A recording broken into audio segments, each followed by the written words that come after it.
You know what? This war just took a super dark turn. The Iran war, the one that America is fighting on behalf of the Israelis.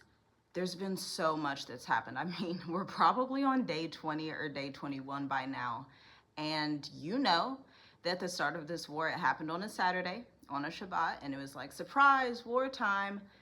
But Iran just made this take a steep, dark turn. And this tells me that Iran is a little bit more prepared than what people thought. Because right now, they are starting an economic war with the entire globe.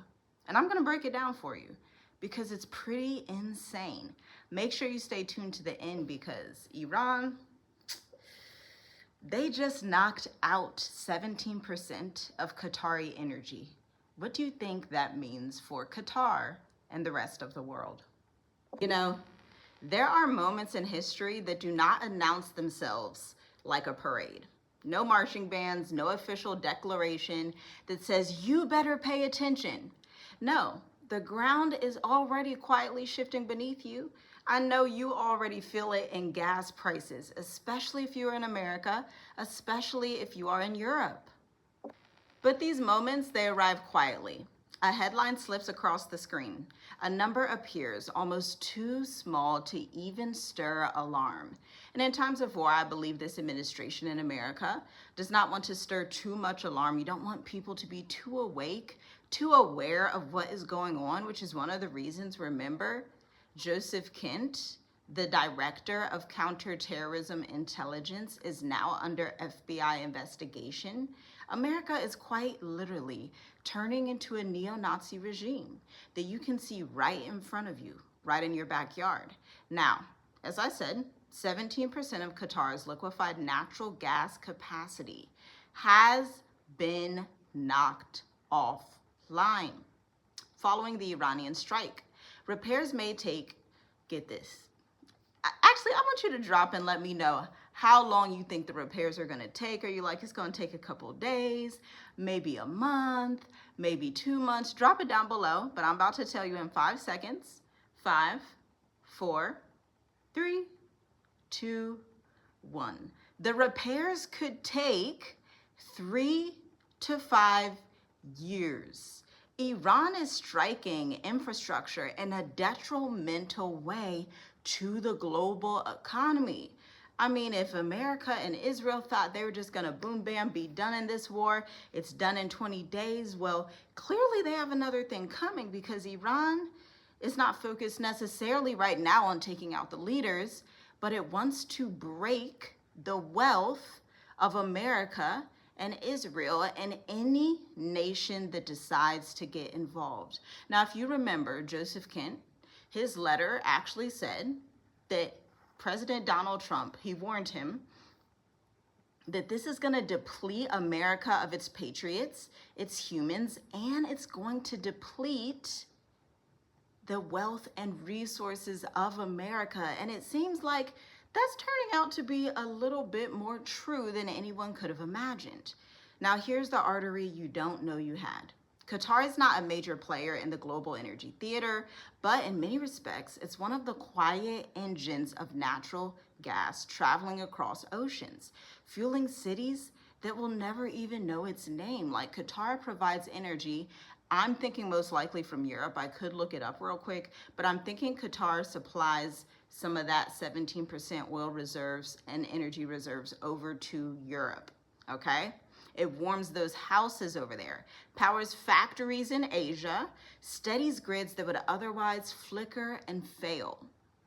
Speaking of flicker and fail, this literally reminds me of something else that's happening in the economy right now that people don't really understand is totally connected to this war. AI.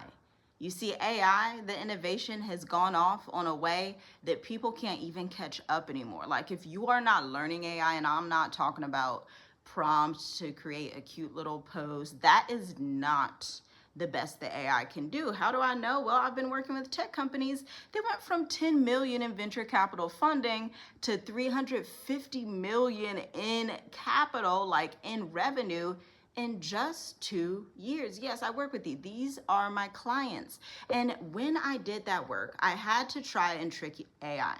I had to evaluate it, and I had to try to make it fail certain tests. So I'm telling you right now, AI can do something that's called scaffolding, where it does multiple projects at once if you prompt it the right way.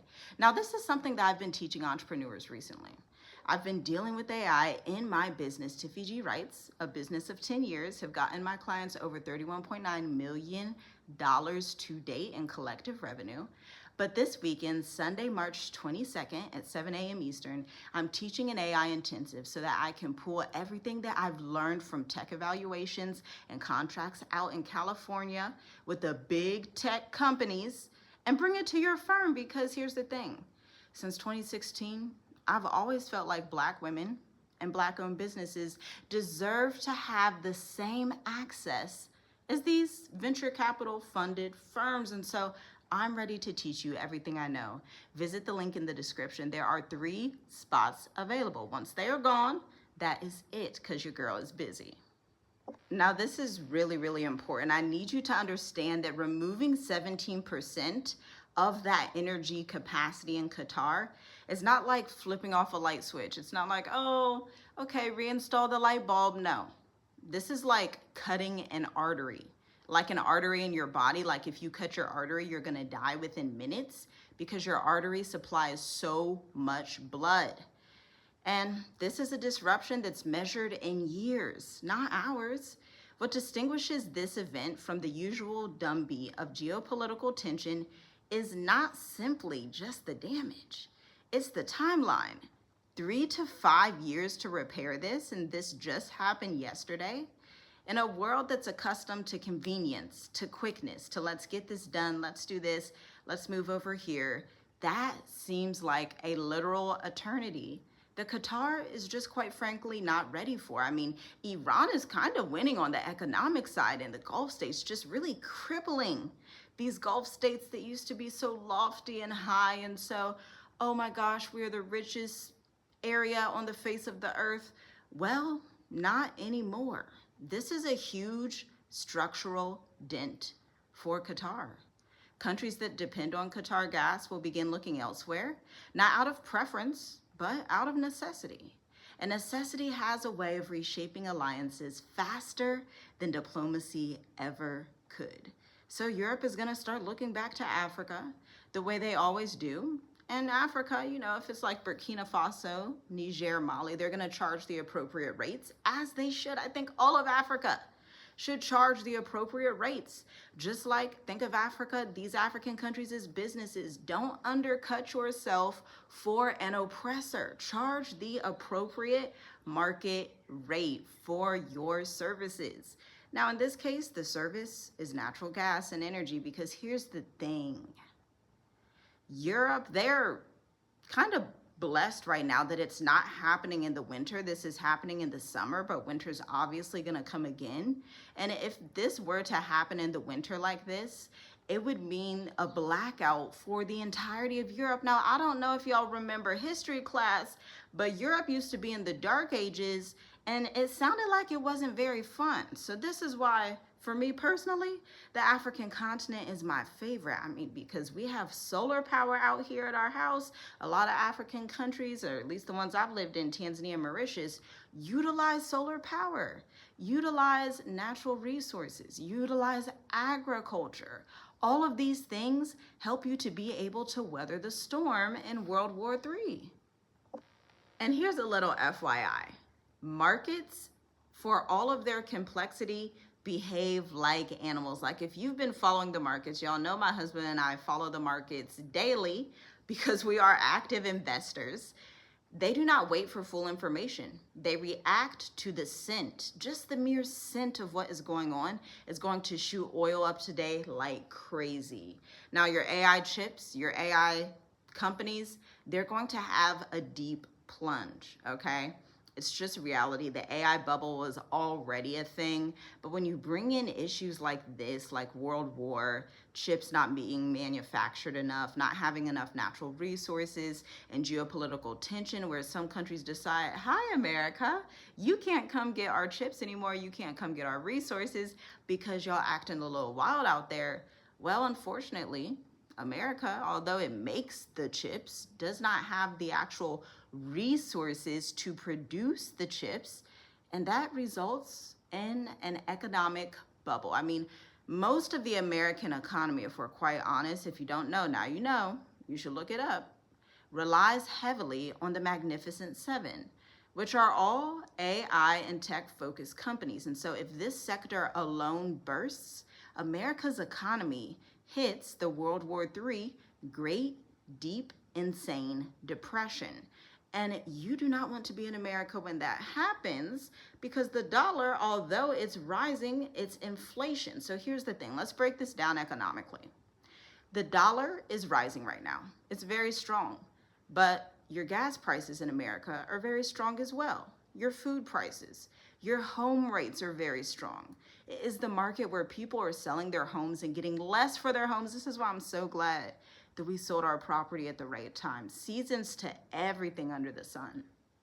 People are selling their houses and losing hundreds and thousands of dollars, not really making a true profit from the house that they purchased, depending on when they purchased it, okay? But if you're outside of America, somewhere like a Mauritius, a Rwanda, a Seychelles, a Madagascar, a Kenya, then the dollar declining isn't too bad for you, because you're already in a country that doesn't really have like the strongest currencies. So you have a little leeway to maneuver and see how you're going to switch over to being in that country full time. It gives you leeway, it gives you grace, it gives you a level of favor that you cannot find in America right now. I mean, just ask anybody out in California. Ask them if they like those gas prices. They're probably like, hey, I'm about to start taking a bike everywhere. And listen, this strike on Iran is obviously not an isolated event, because again, let's run through this. The Israelis and the Americans struck Iran, and then Iran responds. They hit the Gulf states. They hit every U.S. embassy in the Gulf states. Americans have to flee. Americans are actually, some of them still stuck in the Middle East, in Qatar and Dubai. And then Iran decides to strike the oil and energy reserves of Qatar, hitting 17% of their oil. And this is literally how infrastructure becomes a new battlefield. Like, this is the new war era, when you have high technology where you can just airstrike over here, drop a bomb over here, 5,000-pound bomb down there. Then, you know, it pisses Iran off. They're like, okay, let's drop this over here to your allies. This is modern warfare, and we are in the middle of it. You can even see it in other people outside, like, especially in America. Americans tend to take up these spirits very quickly of violence and rage, and you can just see it bleeding all over the people in the West. A lot of violence, a lot of tensions, a lot of rage. Some of it makes sense, but some of it is also like, okay, you probably want to exit out of America. But let me tell you something. We have the 7th edition of the Mature Adult Intensive, Cohort 7, that is starting April 6th, okay? Now, all of our core cohorts have been fabulous, but the most recent one, this client was trying to figure out, hey, I'm a little bit younger than 50. I'm not truly ready to retire yet, but is there a way that I can structure my business, structure my life? Is there something that I should be doing with my house? Should I rent it out so that I can get a premium digital nomad visa and then switch over to a self-employed entrepreneur visa somewhere in the Mascarene Islands? And you know, we said you can absolutely do that. Let's write out your plan. You already have the 4 weeks of curriculum. So she is going through every single week for 4 weeks with a global mobility advisor to figure out how to live her best life even in World War III. If that interests you, check out the link in the description or go to www.journeywithus.com/services, browse the site, look at the resources, look at the reviews, and see if it's right for you. Now, to the average American or the average civilian anywhere in the world, this is not going to be a sudden blackout that just happens like an EMP. This is going to feel like a higher energy bill here, higher gas prices over there, a subtle but persistent increase in the price of foods that depend on these resources, inflation, that familiar but super unwelcome guest, and for those moving abroad, building businesses across borders, hiring internationally, working with global clients, enjoying their travels, taking boat rides, going to safari zoos, check out members only if you want to see footage of that for our family. But many reasons arise to stay abroad. And for those of us who are already abroad, energy stability is not just about comfort, it's also about predictability and understanding the foundation in which plans are made depending on where you are in the world. Whew. Now the world is clearly trying to rebalance and recalibrate itself. I mean, I don't know if it can, because remember, for Qatar, this is going to take 3 to 5 years to repair. But what we are witnessing is not simply damage. This is an adjustment, a type of new world order, a type of dying of the old way, even when you see the economy decline and descend. It's going to bring in something else. It's going to bring in something we've never seen in our lifetimes. And I'm quite 100% confident now that we can't even pretend like we know what it's going to look like, because none of us even knew what this war was going to look like just a couple of weeks ago. We were not prepared for President Donald Trump and Netanyahu to do all that. True or false? Leave a comment down below. Let me know if you just knew he was going to do that on that day. But the period between disruption and balance is where opportunity and risk sit side by side, waiting to be recognized. Those who move with awareness may find themselves positioned advantageously. All praises to the Most High, the grace of Yah, the blood of Yahusha. Like, seriously, we are looking back on our decisions like, wow, we could not have made more perfect decisions. And we understand that those perfect decisions did not begin with us, but they actually began with the one who sits on the throne. So all praises for that. But those who ignore this shift, they're going to discover the ground beneath them is no longer where they left it. I mean, look at plane ticket prices. Now, our clients in the state of the diaspora, I don't know when we're going to do another one of those. It'll be way later. But they are messaging us in our group chat of 46 clients in droves saying, hey, I just arrived. Hey, I just arrived. Hey, I just arrived. Hey, I'm in Seychelles. Hey, I just arrived. Hey, I'm over here. Hey, I'm on the plane. Hey, like when this war popped off, they're like, all right, all that preparation that we have been doing with Journey with us, it's time to get the heck out of here now. And that's like the beautiful thing of having somebody there to assist you, because sometimes it takes another person to help you have confidence and feel that competence in yourself. I remember when I was a new entrepreneur, coaching was so important to me. I hired so many coaches and they were all fantastic. But I had a particular favorite one that really just pushed me out of my comfort level.